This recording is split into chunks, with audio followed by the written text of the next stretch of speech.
அதை பார்த்து அதிர்ச்சியான காயத்ரி தேவி, இங்க என்னதான் நடக்குது என்று குழப்பத்துடன் தனக்குள் சொல்லிக் கொண்டவர் நேராக வந்த சிதம்பரத்திடம் ஏதோ பேச வர, சிதம்பரம் அவரை கண்டு கொள்ளாமல் தன்னுடைய செக்யூரிட்டி கார்ட்ஸை பார்த்து கையசைத்து, இங்க இருக்கிற எல்லாத்தையும் எடுங்க, நாம கொண்டு வந்த ஒரு பொருள் கூட இங்க இருக்கக்கூடாது என்று கோபமாக சொன்னார்.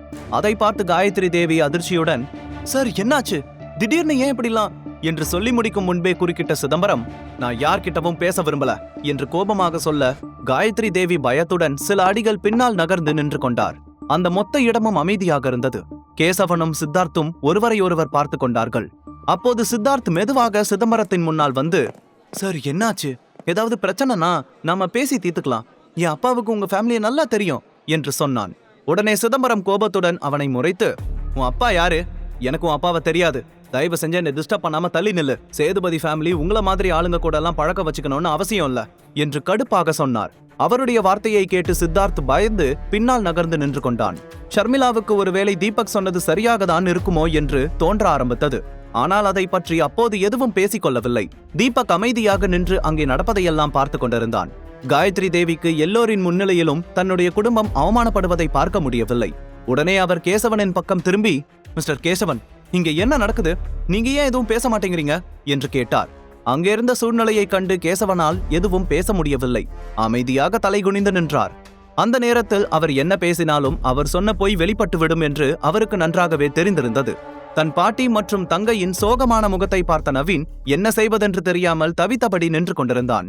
அப்போது அவன் மெதுவாக சிதம்பரத்தின் அருகில் வந்து, சார் நான் சொல்றத ஒரு நிமிஷம் கேக்குறீங்களா என்று மெல்லிய தோணியில் சொல்ல, உடனே சிதம்பரம் கோபமாக, யார் நீ, முதல்ல இங்கிருந்து தள்ளிப்போ, என்கிட்ட பேசுறதுக்கு உனக்கு என்ன யோகியதை இருக்கு என்று கத்தினார்.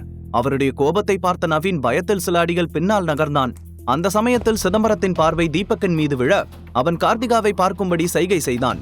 உடனே சிதம்பரம் அவள் கையில் இருந்த நெக்லஸை பார்த்து, இந்த நெக்லஸ் உங்களுக்கு எங்கிருந்து கிடைச்சது என்று கடுப்பான தோணியில் கேட்டார்.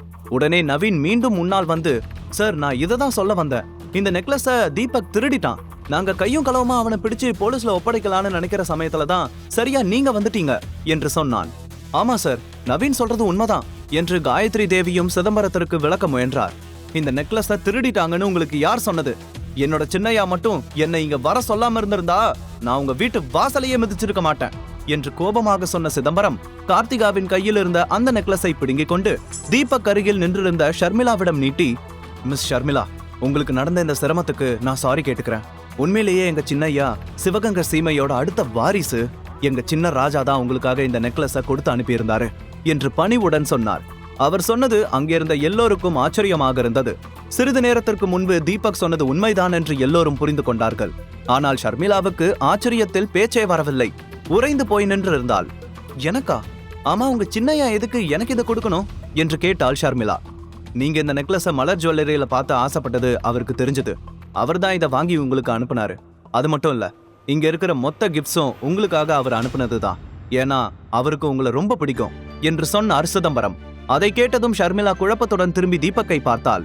தீபக் சிரித்துக் கொண்டு நின்றிருப்பது அவளுக்கு இன்னமும் ஆச்சரியத்தை கொடுத்தது.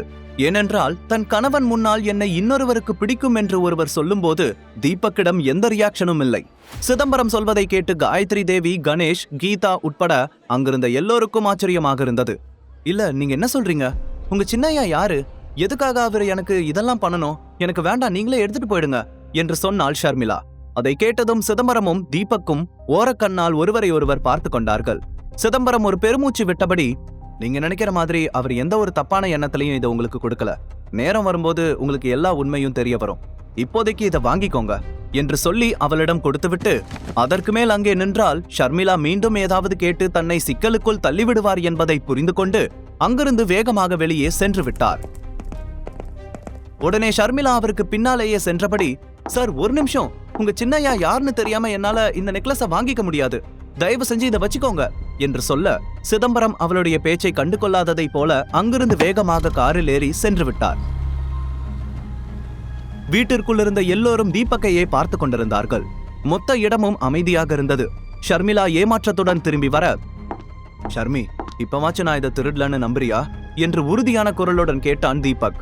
ஷர்மிளா தன்னுடைய தவறை உணர்ந்து அமைதியாக தலைகுனிந்து நின்றாள். இன்னொரு புறம் காயத்ரி தேவிக்கு ஷர்மிளாவின் செல்வாக்கை பார்த்து மனது மாறியது. பணத்துக்காக எதையும் செய்ய தயங்காத காயத்ரி இப்போது ஷர்மிளாவுக்கு பின்னால் இவ்வளவு பெரிய குடும்பத்தின் செல்வாக்கு இருப்பதை பார்த்து அருகில் வந்து அவள் தோளில் கை வைத்தார். ஷர்மிளா, உனக்கு இவ்வளவு பெரிய குடும்பத்துல கான்டாக்ட் இருக்குன்னு நீ ஒரு தடவை கூட என்கிட்ட சொல்லவே இல்லையே என்று அன்பாக கேட்டார். பாட்டி, நீங்க என்ன தப்பா நினைச்சிட்டீங்க? உண்மையிலேயே இத பத்தி எனக்கே இப்பதான் தெரியும். வந்துட்டு போனது யாருன்னு கூட எனக்கு தெரியாது என்று சொன்னாள் ஷர்மிளா. அதை கேட்டு காயத்ரி தேவி சிரித்துக்கொண்டே, போதும், இன்னும் எத்தனை நாளைக்கு இதை என்கிட்ட மறைப்ப? உண்மைய சொன்னா தப்பு ஏன் மேலதான். நான் தான் உன்னை புரிஞ்சுக்காம நிறைய திட்டிட்டேன். சாரிடா கண்ணா, உன் பாட்டி மேல எதுவும் கோச்சுக்காத என்று சொன்னார். காயத்ரி தேவியின் இந்த திடீர் மாற்றத்தை பார்த்து கார்த்திகாவுக்கு பயங்கர ஷாக்காக இருந்தது. அதே சமயத்தில் கீதாவுக்கும் கணேஷுக்கும் அவருடைய மாற்றத்தை பார்த்து ஆச்சரியமாக இருந்தது. காயத்ரி தேவி அப்படி பேசியதற்கு பிறகு அந்த ஃபங்க்ஷனுக்கு வந்த மொத்த பேரும் ஷர்மிளாவை மரியாதையுடன் பார்க்க ஆரம்பித்தார்கள். அப்போது ஷர்மிளா தன் பாட்டியிடம் ஏதோ சொல்ல வர அதற்கு கீதா அவளை தடுத்து காயத்ரி தேவியை பார்த்து, அத்தை, என் பொண்ணு என்ன மாதிரியே ரொம்ப அழகானவன்னு இங்க இருக்கிற எல்லாருக்குமே தெரியும். சிவகங்கை சமஸ்தானத்தை சேர்ந்த அந்த சின்னையாவோட பார்வை என் பொண்ணு மேல எப்பயாச்சும் விழுந்திருக்கும். அதனாலதான் அவர் இப்படி கிஃப்ட்ஸ் எல்லாம் கொடுத்து அவளை இம்ப்ரெஸ் பண்ணலான்னு நினைக்கிறாரு என்று சொன்னவர் திரும்பி தன் மகளை பார்த்து, ஷர்மி, இதுதான் உனக்கு சரியான நேரம். எல்லாருக்கும் இந்த மாதிரி ஒரு சான்ஸ் கிடைக்காது. உடனே தீபக்க டிவோர்ஸ் பண்ணிடு என்று சொன்னார். அதை கேட்டு காயத்ரி தேவியும் மெல்லிய சிரிப்புடன், முறையா இப்பதான் உன் அம்மா வாயிலிருந்து ஒரு நல்ல வார்த்தையை கேட்கிறேன் என்று சொன்னார். உடனே ஷர்மிளா திரும்பி தீபக்கை பார்த்தாள். சிரித்த முகத்துடன் நின்றிருக்கும் தீபக்கை பார்த்து அவள் மனதில் அவனை பிரிய வேண்டும் என்ற எண்ணம் துளியும் வரவில்லை. அதே சமயத்தில் எல்லோரும் தன் கணவனை இப்படி உதாசனப்படுத்துவதும் அவளுக்கு பிடிக்கவில்லை. போது, எல்லாரும் தீபக்க பத்தி பேசுறத நிறுத்துங்க. என்ன ஆனாலும் என்னால டிவோர்ஸுக்கு சம்மதிக்க முடியாது. கொஞ்ச நேரத்துக்கு முன்னாடி எல்லாரும் தீபக்க சந்தேகப்பட்டு எப்படியெல்லாம் பேசுனீங்க. நீங்க சொன்னதை கேட்டு நானே ஒரு நிமிஷம் தீபக்க சந்தேகப்பட ஆரம்பிச்சிட்டேன். இப்ப அவர் மேல தப்பு இல்லைன்னதும் அதுக்காக யாரும் ஒரு வார்த்தை மன்னிப்பு கேட்காம இப்படி பணத்துக்காக இன்னொருத்த கூட போக சொல்றீங்க. என்ன மனுஷங்க நீங்கெல்லாம் என்று கோபமாக சொன்னாள்.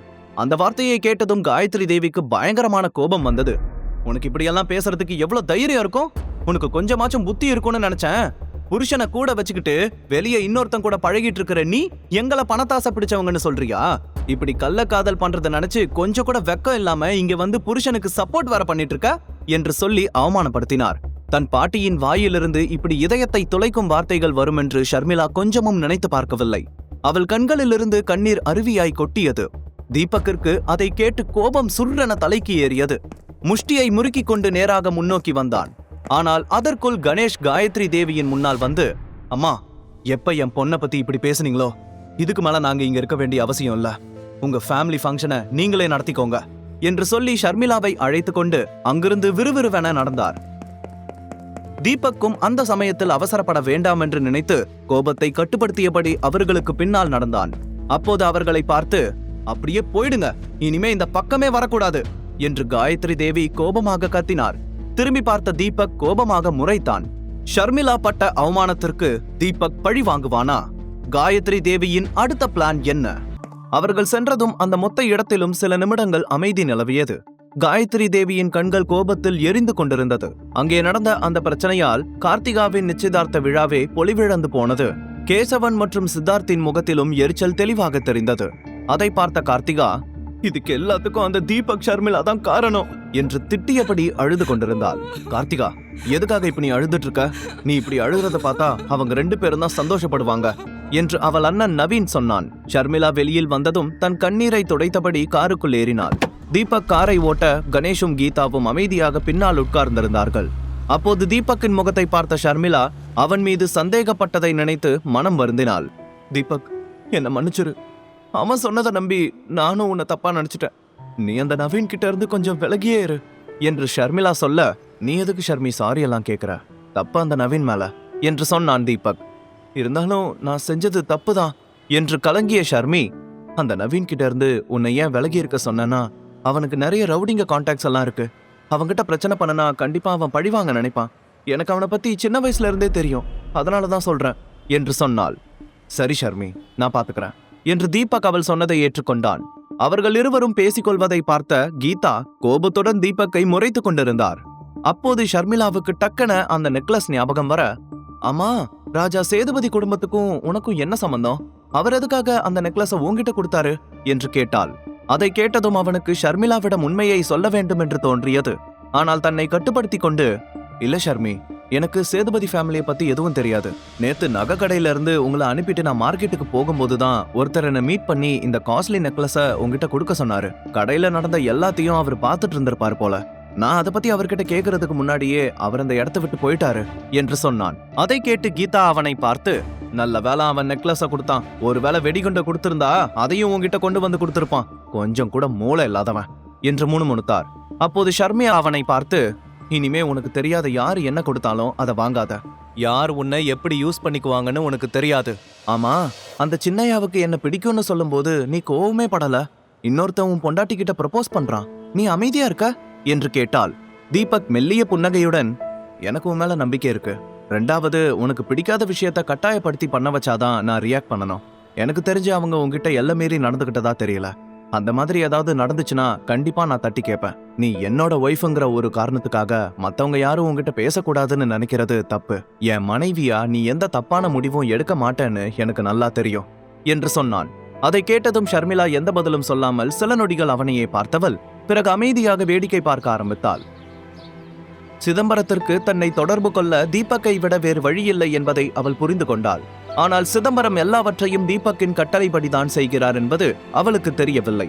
இன்னொரு புறம் தீபக் ஷர்மிளாவையே ஓரக்கண்ணால் பார்த்து ரசித்தபடி காரை ஓட்டிக் கொண்டிருந்தான். ஷர்மி, என்ன மன்னிச்சிடு. நான் உங்ககிட்ட பொய் சொல்லிட்டேன்.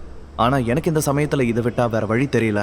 நான் உங்ககிட்ட உண்மையை சொன்னா சிதம்பரம் அங்கிளுக்கு நான் கொடுத்த வாக்க மீறுற மாதிரி ஆகிடும். அதனால அடுத்த 1 வருஷத்துக்கு நான் இதை பத்தி உங்ககிட்ட சொல்ல போறதில்ல என்று தனக்குள் சொல்லிக் கொண்டான். அடுத்த சில நிமிடங்களில் கார் வீட்டிற்கு வந்து நின்றது. உள்ளே வந்ததும் வழக்கம் போல கீதா தீபக்கை கண்டபடி திட்ட ஆரம்பித்தார். தீபக் எதுவும் பேசாமல் அமைதியாக நின்று கொண்டிருந்தான். இவனுக்கு கொஞ்சமாச்சும் வெக்கமான இருக்கா? இவ்வளவு அவமானப்பட்டதுக்கு அப்புறமும் இப்படியே கல்லு மாதிரி நின்னுட்டு இருக்கான். இவனை மட்டும் ஷர்மிளாவோட தாத்தா அவளுக்கு கல்யாணம் பண்ணி வைக்காம இருந்திருந்தா என் பொண்ணு இந்த நேரத்துல ஏதாவது பெரிய இடத்துல வாக்கப்பட்டிருப்பா. அவளோட வாழ்க்கையே நாசம் பண்ணிட்டா இந்த எதுக்கும் உதவாதவன் என்று கோபமாக திட்டினார். அதை கேட்டு கணேஷ் தனது பங்கிற்கு தீபக்கை பார்த்து, தீபக், இத்தனை நாளா வீட்ல வெட்டியா உட்காந்து சேர தேய்ச்சதெல்லாம் போதும். முழு கதையையும் கேட்டு மகிழ பாக்கெட் FM ஆப்பை டவுன்லோட் செய்யுங்கள். லிங்க் டிஸ்கிரிப்ஷனில் கொடுக்கப்பட்டுள்ளது.